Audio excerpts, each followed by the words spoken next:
আসসালামু আলাইকুম। বড় থেকে ছোট কেউই মাছ খেতে চায় না। সেজন্য এই সহজ পদ্ধতিতে মাছ ফ্রাই করলে সবাই ইজিলি খেতে পারবে।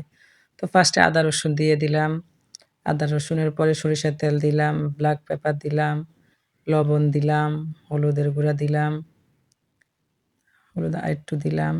তারপরে অনেকগুলো একটু ঝাল যারা খান বেশি করে জাল দিবেন, যারা কম খান তারা কম জাল দিবেন। দিয়ে লেবুর রস দিব।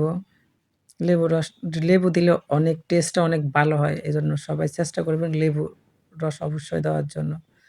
তারপরে এটারে অনেক সুন্দর করে মেরিনেট করে রেখে দিব ০.৫ ঘন্টা। ০.৫ ঘন্টা পর আসলাম।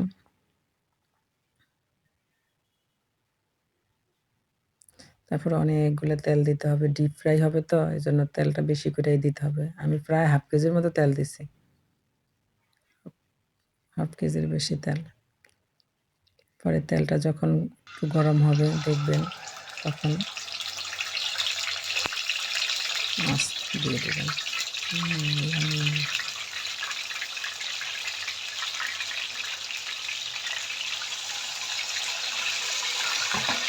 সিরিয়াসলি অনেক মজা ছিল। আপনারা এভাবে ট্রাই করবেন। যেকোনো ফিশ হোক, যেকোনো মাছই হোক, এভাবে ডিপ ফ্রাই করলে অনেক মজা। বিকেলে নাস্তা হোক, দুপুরের খাবারের সাথে হোক, যেকোনোভাবে এইরকম মাছ বাচ্চাদেরকে ফ্রাই করে দিলে বাচ্চারা অনায়াসে খেয়ে ফেলবে।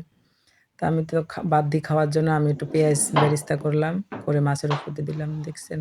জাস্ট অসাধারণ ছিল আলহামদুলিল্লাহ। আল্লাহ হাফেজ।